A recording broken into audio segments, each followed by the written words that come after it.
Welcome into the New Orleans Saints podcast. You'll hear from players, coaches, broadcasters, and writers that cover the NFL on a daily basis. The New Orleans Saints podcast starts right now. Here's your host, Erin Summers. Welcome into the New Orleans Saints podcast. I'm Erin Summers alongside John DeShazier. Mickey Loomis spoke yesterday to the media. It was his year-end availability. So we're going to kind of break down what he said and where things stand with the team right now. They are in the middle of their head coaching search. So we're going to go over a couple of names that we know have interviewed already. We know a couple people who are still on the docket, i.e. Darren Rizzi, because that was said to be somebody that they're going to interview, and that has not happened yet. On the tails of what Loomis said, he did say that he feels like, yes, the team was 5-12 this season. They did not perform the way that they wanted to. Loomis said a lot of it had to do with the injuries, and he feels like the team can go in another direction really quickly. Yeah, I mean, it's happened before in the NFL. I mean, he's not wrong there. I mean, and there was indeed an abnormal amount of injuries. I've never seen a team as injured as the Saints were last season, where I think an injury hit just about every position: quarterback, running back, tight end with Taysom Hill, offensive line. You had, some guys nicked up on the defensive line, but not really missing any games. But, linebacker, even DeMario Davis missed a game, had some injuries in the secondary. So I've just not seen a team have as many injuries as the Saints had. That said, can you lay 5-12 at the feet of injuries? To me, that's, and he will say, and everybody on the team will say, that's kind of making excuses. You got to win with what you have. But, the flip side of that is it was an abnormal amount. I mean, if you're talking about frontline guys that you expected to play and start, and that when you remove those guys, when you remove Derek Carr for 7 games, and you remove Alvin Kamara for the last 3 games, and you remove Taysom Hill for, I think, maybe, 6-7 games, and you take Eric McCoy out. I think he only played 7 games, and you take out your left guard and your right guard for a few games, and it's just a lot to try to overcome for any team. So yeah, a lot of that has to do with it. But in the NFL, if you're just banking on good health, that's kind of a, I don't know how sound that philosophy is, because the NFL folks get hurt. You get hurt all the time. You have guys hurt at key positions. And unfortunately, the Saints had them hurt at key positions for long stretches this season. But you just can't say, well, Chris Olave is going to come back and play 17 games next year. You can't say Rashid Shaheed's going to come back and play 17 games next year. Those are things that you hope for, but to write it in stone would be folly. So yeah, he's got a great point saying, 5-12, injuries had a lot to do with it. But, to think it might, turn the other way very quickly because you don't have injuries, that's putting a lot of faith in staying healthy. Well, when the team was healthy, and I know people don't want to hear about it, but they were 2-0 when everybody was healthy. They put up 91 points in the first 2 games of the season. And Loomis said that the injuries did prevent them from winning games. And I think that you can say that that is true. He said that that's what they need to get a handle on more than anything else. Do you think that is the biggest thing that they need to tackle with this team? Yeah, I mean, staying healthy is critical for any NFL team. You see some teams are able to kind of withstand it, overcome it. Detroit's having a lot of injuries and they're in the playoffs, on defense, but Detroit's offense is pretty much intact. But the Saints had injuries across the board all over the place. And when you lose, that many key people, it's hard to be able to keep up. As you mentioned, when they were fully healthy, the 91 points, in the first 2 games, or 92 points in the first 2 games. But after that, when Eric McCoy got injured in the 3rd game against Philadelphia, the offense really shut down. And Eric McCoy is the key to that offensive line. It doesn't matter how good everybody else plays. He's pretty much the key to that offensive line. And he doesn't play a whole lot, last season. And so when you think about it from that standpoint, it really just went downhill from there. Every time you turned around, someone was getting injured for the Saints. I mean, it's amazing that the only 2 guys I can think of who started every game were the 2 offensive tackles, Tali Fuaga and Trevor Penning. Everybody else kind of rotated in and out, and you just had guys nicked up and missing time and missing games. And I think Chase Young probably played every game too, but for the most part, Mhm. I mean, it seems like everybody when Demario Davis misses a game, everybody misses a game. So yeah, I see where he's saying. I see what he's saying, but yet again, to just hope or and it's hopefully you can change some things in the offseason and maybe prevent some of these things. Now maybe it was just one of those things where the football gods say, you know what, we're going to take it out on the Saints this season and it's just going to be an injured team. And maybe next year is going to be totally different. But again, in the NFL, folks get hurt and they get hurt, all the time. And a lot of guys get hurt at the same time and a lot of guys end up on injured reserve. So hopefully the Saints can avoid that next year. And if they can avoid that, obviously they'll be a better team. But that's a lot of hope to depend on that. And there's some things on the roster, as Mickey said yesterday, that there's some holes that have to be patched on the roster. Right now, they said that they haven't really gone into a full player evaluation because they're focused on the coaching search right now, which is understandable. They want to get the head coach in there, the new head coach, and allow him to have some say in the players that he's working with, probably namely the quarterback.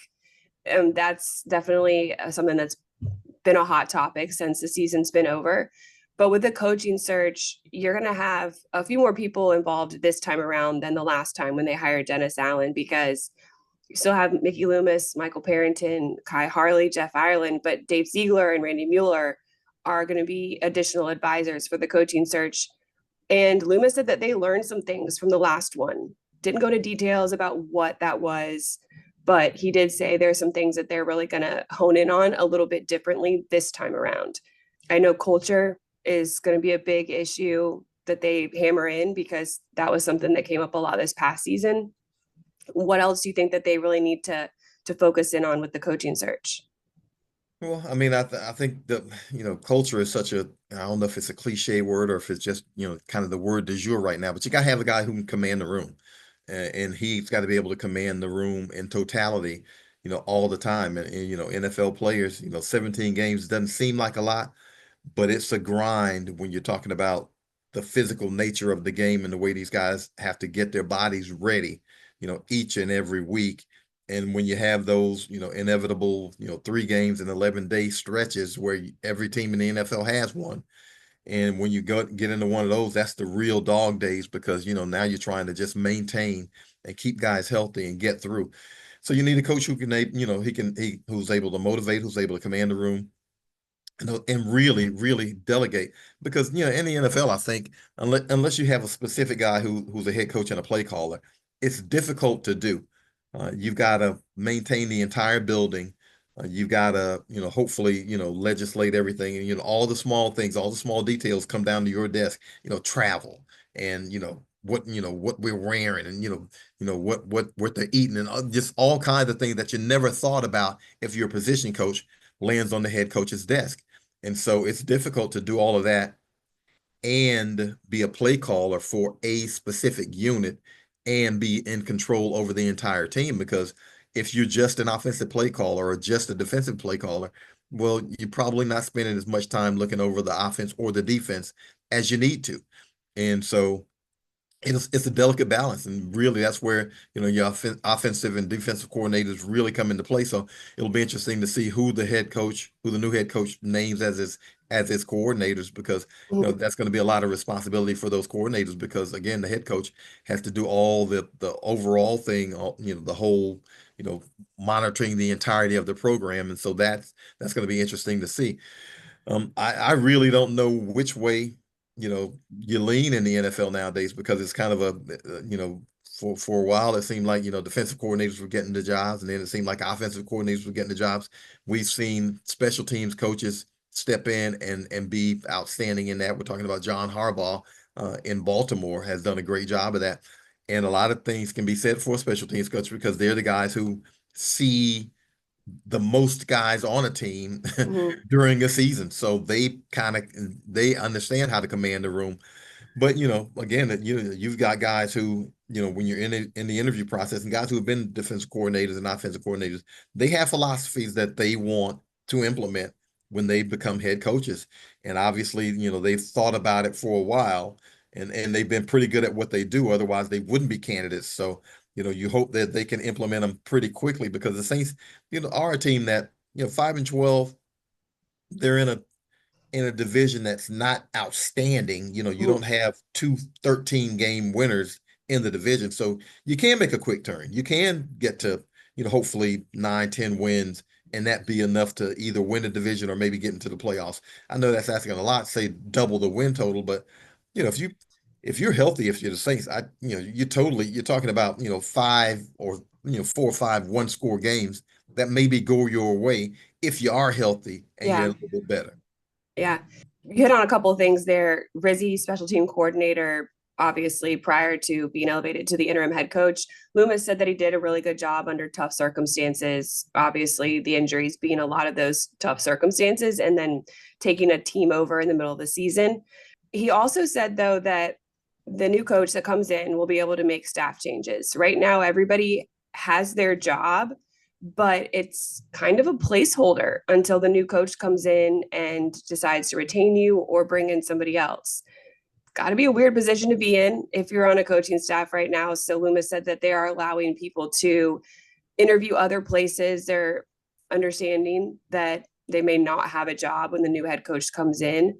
And then the new head coach will have input on the quarterback, as I mentioned, and the draft. So there's a lot of things that are unknowns until the new head coach comes in.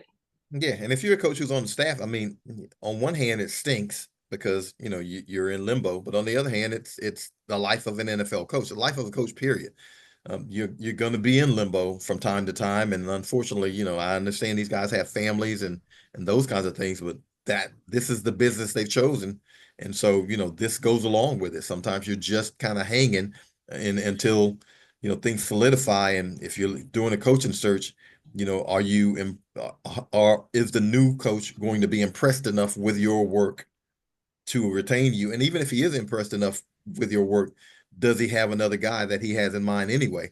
Because Mm. he feel like he knows that guy a little bit, and obviously new coach coming in deserves to hire his own staff. He needs to have people on the staff that he believes in, that he trusts, and hopefully that can happen. And sometimes these things will can happen where if the coaching search drags out for a while, the candidates pool dries up a little bit. And so, Yeah. but I mean, the Saints have some assistant coaches who, for my money, did a really nice job, have done a really nice job for the Saints. Will that be able to keep them retained by the Saints? I don't know. And, again, that'll be the new coach's call. But, he deserves to have his own staff, have his own handpicked guys, because, it's your job. And ultimately, the buck stops with you. Everything stops at your front door. And if the team doesn't win, then you're going to be the first guy on the firing line more so than the assistants. So, yeah, hopefully they can pick the right guy. And, again, a lot of good assistant coaching candidates.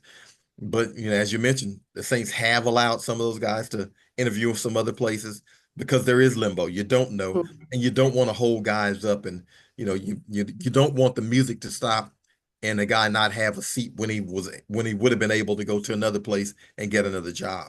Yeah. A couple of the names that have come up that the Saints have already acknowledged interviewing are Aaron Glenn, who obviously has ties to the Saints. He is currently the defensive coordinator with the Lions.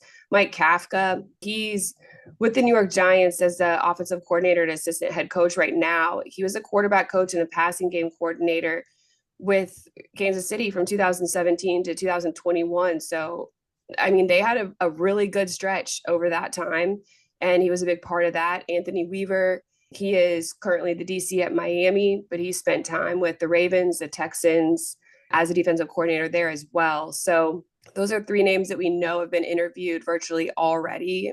Mentioned Darren Rizzi is going to be on that list as well. Mike McCarthy just got let go, or his contract ran out, or however they handled that situation with the Cowboys. I know he was somebody that came up yesterday. Loomis was asked about whether they were going to interview him or not. He didn't say one way or the other, but he did say there's going to be more interviews coming this week.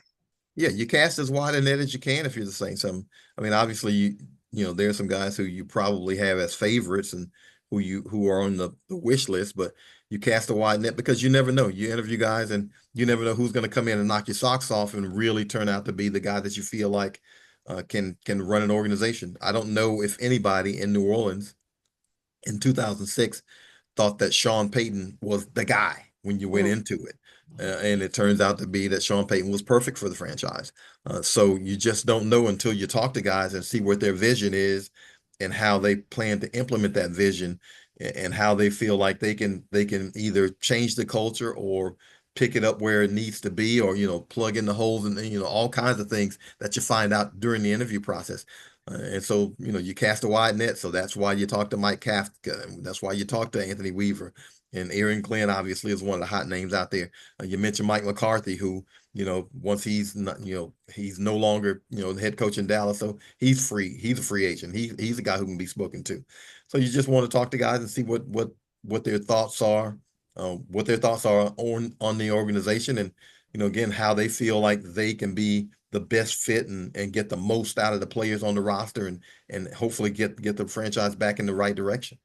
Going from the coaching staff, the front office, Mickey Loomis said he's not retiring. Everybody in the front office is good. Jeff Ireland, Michael Parrington. Loomis said that he's been pleased with the way that the draft has been over the last however many years. I know that there are fans out there that would and have voiced opinions otherwise, but I think there are a lot of players that have hit over the last several. And shoot, Taliesin Fuaga being one of the big ones. Spencer Rattler, somebody they're high on. Loomis spoke highly of him and his ability.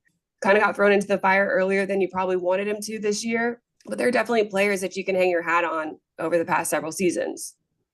Yeah, I mean, you're not going to bat 1,000 in the draft, and fans, nitpick, and they think you should bat 1,000, and if you don't hit on the guy, or if you draft a guy and for whatever reason he doesn't work out for you, but he works out for another organization, then it's like, oh my God, they don't know how to pick players. Well, actually, they picked a player, he just didn't fit them for whatever reason. Zach Bond comes to mind. Zach Bond was not going to be a starting linebacker for the Saints. Not with Demario Davis and Pete Werner. That just wasn't going to happen. He wanted an opportunity to play. He got that opportunity to play in Philadelphia, and he has shined with it. So, hats off to him, but that's just the way it goes. Caden Ellis was not going to be a starting linebacker for the Saints, but he was able to go to the Falcons, and he's been able to play well for the Falcons. Trey Hendrickson probably was not going to be a starting defensive end for the Saints. He was with the Saints for 3 years, and he showed some flashes, but he wasn't going to be that guy. He goes to Cincinnati, and now he's, just about the best pass rusher in the league. But, you can hit on a guy and not necessarily hit on him, unfortunately, for your organization. But, he wasn't a bad pick. He just wasn't a great pick for your organization because you had some guys in front of him. So it happens. And like you mentioned, when you get Fuaga, who is a hit, when you get, an Eric McCoy, who's a hit, Trevor Penning looks a lot less like a guy who can't play in the NFL. Now he looks a lot like a guy who can, and looks like he might be able to sustain it for a good period of time. Well, Trevor Penning very well can turn out to be a hit, or at least he was a hit last season after he wasn't a hit the first 2 seasons, but he certainly looks like a guy who can play in the NFL. So, it sometimes it takes a little time. Sometimes it takes a little time, and sometimes it takes some good fortune. If Trevor Penning's playing left tackle for the Saints, he might be on another team right now because he wouldn't have been able to play left tackle for the Saints. But moving him to right tackle may turn out to save his career. And so, sometimes it just, sometimes it's just a circumstance that happens, and it's hard to call, and it takes a little time to figure out where a guy can be, where he can fit in, and those kinds of things. And I understand you draft a guy and fans think he ought to play immediately, and you ought to hit on all of them. And it just doesn't happen that way. Sometimes it takes time to figure out where a guy can fit in and how he can help. Yeah. I mean, you can go back to Chris Olave. He's been huge for this team. He just had injuries this year. And another wide receiver in Bub Means looks like he was going to be great, but he had injuries this year. So there's things that play into it as well. Peyton Turner's definitely dealt with injuries, and I know people get frustrated with that. But when they're healthy, they have definitely shown that they can be effective, and hopefully they'll just be able to be on the field more next season. the cap situation is always a topic that comes up because the Saints are always over it. Loomis said, though, that we have the most players under contract among all of the NFL teams. Is that a good thing? I don't know. Well, is it a good thing when you're 5-12 and you got the most guys under contract? I don't know either. I mean, because you're 5-12. So is that a good thing? I don't know. The good thing for the Saints is they've always been able to figure out how to get it done financially. They've always been able to figure out how to get compliant. They've always been able to figure out not only how to get compliant, but how to add a free agent or two or three. And it might not be the high end guy that, the splash guy that, everybody thinks is gonna flip the franchise, but they've been able to get, the Chase Youngs and the Willie Gay Jr. They've been able to pick up some guys who, on fairly bargain prices who have been able to help out. So, if you're a good team, and the Saints were a good team for a long time, which is why they're in this cap situation that they're in, then you're not going to be picking high anyway. You're not going to be able to probably land big money free agents because you're not going to have that kind of capital. And you might not necessarily have a space for the guy to play. So, those things kind of work hand in hand when you're successful. Now, things haven't been to the playoffs in 4 straight seasons. So, and you're over the cap. But again, they managed to get under the cap, and, a lot of things have to go right for the Saints to be a contender. First and foremost among them is health. You got to be healthy. And so, it doesn't matter where you are with the cap if guys are hurt. If guys are hurt, well, then it looks like a bad cap investment. If guys are playing and they're playing well, then it looks like a great investment. And nobody cares that you're over the cap, at the end of the season because you're contending for the playoffs. And nobody's saying, well, you know what? Here the Saints go and they need to trim it. Everybody's saying, okay, let's get ready for the playoffs. So we've seen that part of it.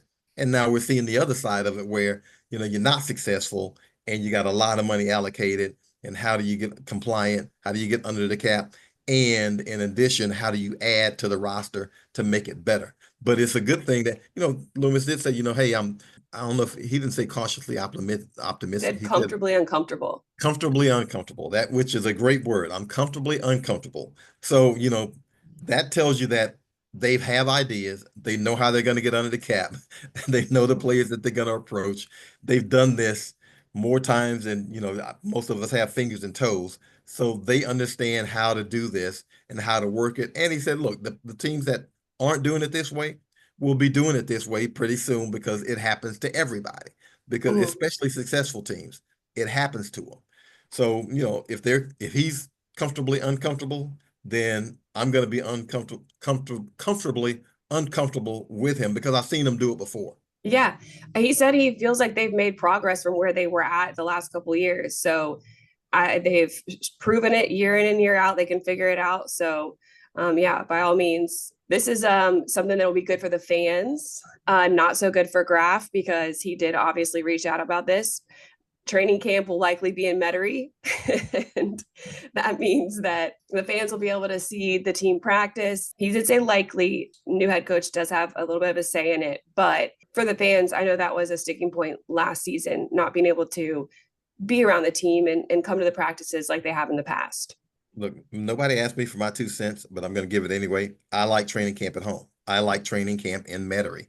And I don't know necessarily that, of course you don't want it in front of the fans because they give the players the adrenaline on those days where they're just dragging around, they're exhausted. And, you're in Metairie, Louisiana. It's going to be hot. It's going to be hot. It's going to be sticky. It's going to be muggy. We're all going to really not smell nice after training camp practice. But I like being home. I think it does toughen those guys up some to work out in those kinds of conditions. And there always is the indoor facility, obviously. But I think there's just something to be said for being at home. I just think there's something to be said for that. And again, going to California last year was fantastic weather-wise. It was great. It was picturesque. It was, it was Chamber of Commerce all the time, days. And the team went 5-12. And a lot of folks got injured. So, you can be at home and hopefully avoid some of those injuries. And being at home for training camp, it really for everybody, fans, players, media, it's about hydration and getting ready for the heat. And that really is a lot to do with it. I understand the Saints had a lot of soft tissue injuries and that kind of thing. And so, there are some preventive things that hopefully can be done to get around that. But it's really about kind of survival on some of those days and just getting through them. But I think maybe I'm a little old fashioned. I think that hardens the team. I think it gives them callous. I think it works for a team and toughens them up. And look, they got to feel like it toughens them up. It's a Yeah, psychological thing to be able to get through if you're a player, if you're exhausted thank God it's not 2 a days anymore and guys are losing, 12, right. 13 pounds in the first practice and then you got to go back for another practice. It's not that situation anymore. But I think it does help them psychologically to be able to get through and fight through to the end of a practice when you're dog tired and you're hot and you're exhausted, because there are going to be games where you're going to be on the field and you're not going to be feeling fresh in the fourth quarter, and you need to push through. And I think those circumstances help you push through those situations. Well, just get ready for me to complain, JD, because I definitely do that when I'm standing out there and I have to be on camera afterwards and I'm melting and I look like a swamp rat. So there's that.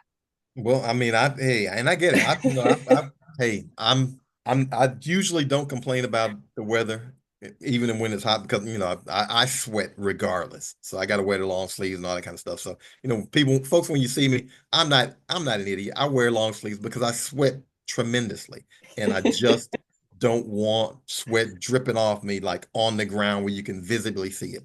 But that said, it is miserable. It's miserable, and I get it. I mean, for TV folks, and I don't have to deal with that element a whole lot. But I mean, it is not the most picturesque thing to do, to go out there and stand around for hour and a half, 2 hours, and then try to go and stand in front of a TV camera and all of it's outside, and you've been out there sweating like nobody's business for the whole time. I mean, you can hydrate all you want to, you can feel okay, but you don't look good. Yeah. And so, I get that part of it, and I'm glad I don't have to deal with that part of it a whole lot, because, and even if I didn't, Erin knows me. I don't care how I look, folks. I really don't. But I get it because that's her thing, TV. So, she wants to look right, and I can appreciate that.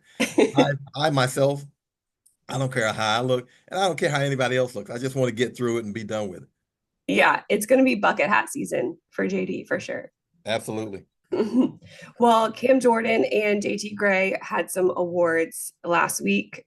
Cam Jordan won the Bart Starr Award, and JT Gray was named second team All Pro. I know Rizzy would take offense to that because he was on his soapbox about how JT Gray should have made first team. And if you look at the numbers, I don't know how you pick anybody else. Well, he should have been. And see, now that goes, it's like, okay, well, now he's all pro, second team all pro, although he should be first team, but he's not even a Pro Bowler. How do Yeah. these things happen in the NFL? I understand the Pro Bowl is a popularity contest, but JT Gray's been around long enough to where he should be popular enough and people have enough name recognition for him to be in the Pro Bowl. But, hats off to him. He's a great special teams player.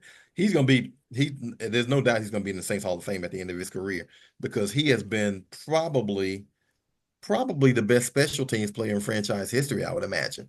And that includes all the returners, kicker. No, well, I shouldn't say that. I gotta give a shout out to Morton Anderson. I'm sorry, Yeah. Morton. I just insulted you, because you clearly are the best special teams player in franchise history. But JT is going to be number two. JT has put together a great NFL career and has shown a lot of young players, look, you can carve out an NFL career as a great special teams player. There's a place for you in the NFL, as a great special teams player. If you can't get into the rotation defensively, you can certainly get on the field on special teams and make an impact. And with Cam, man, it's just, what can you say? I mean, he is something. He really is something. The Bart Starr Award, and he deserves, I think, I'm biased, he deserves to be the Walter Payton Man of the Year for the NFL.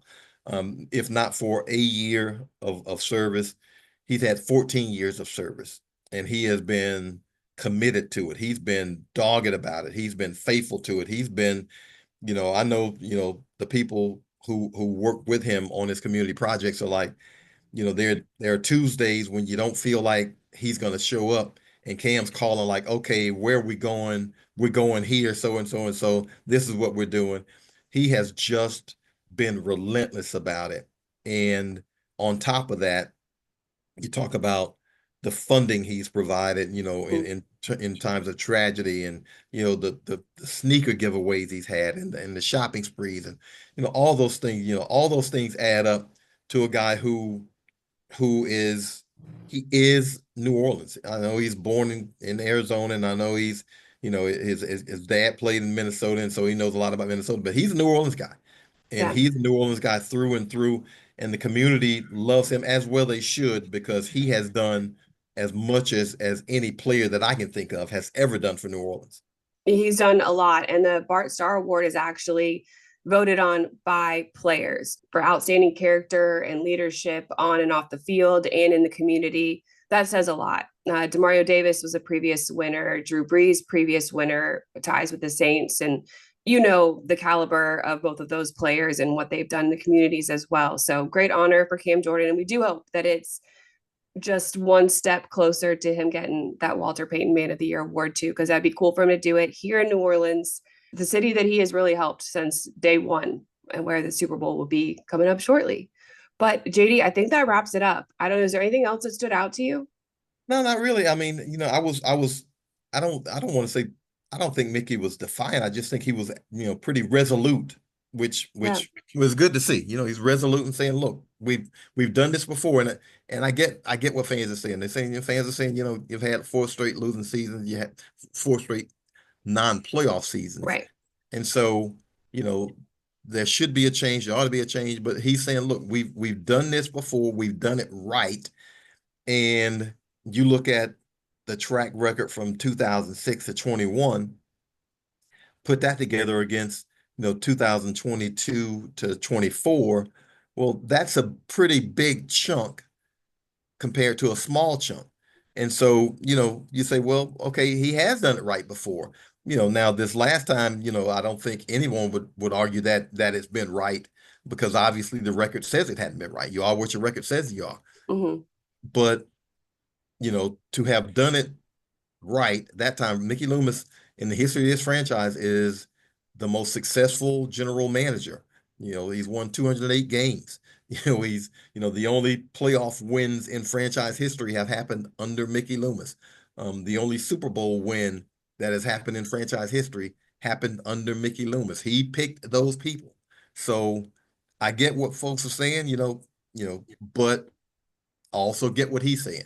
He's saying, look, I didn't all of a sudden, fall off the turnip truck and forget how to do this. I still know how to do this. I still believe I know how to do this. And look, I want a GM around who says, look, I can get us out of this. And so that's pretty much what he's saying. Yeah, you got to like the confidence. And there is a track record of success, albeit it hasn't been in the last couple seasons. But yeah, you can get back there. Just got to find the right head coach and a couple pieces, and then figure out the injury situation. I think that is key as well. But JD, thank you so much. Next week, we're going to be doing a season recap with Demario Davis. So that will be really fun to get his thoughts on this season and talk to him a little bit about what's coming up for him over the offseason. But thank you, JD, and thanks for listening to the New Orleans Saints podcast. Thank you. And make sure you ask Demario about another night out in New Orleans, see if he's going to do that one. Okay, yes, we got to get a follow-up. Thanks for listening to the New Orleans Saints podcast. Join us 3 times per week on NewOrleansSaints.com, the Saints mobile app, or you can download the podcast on iTunes. We'll see you next time, right here on the New Orleans Saints podcast.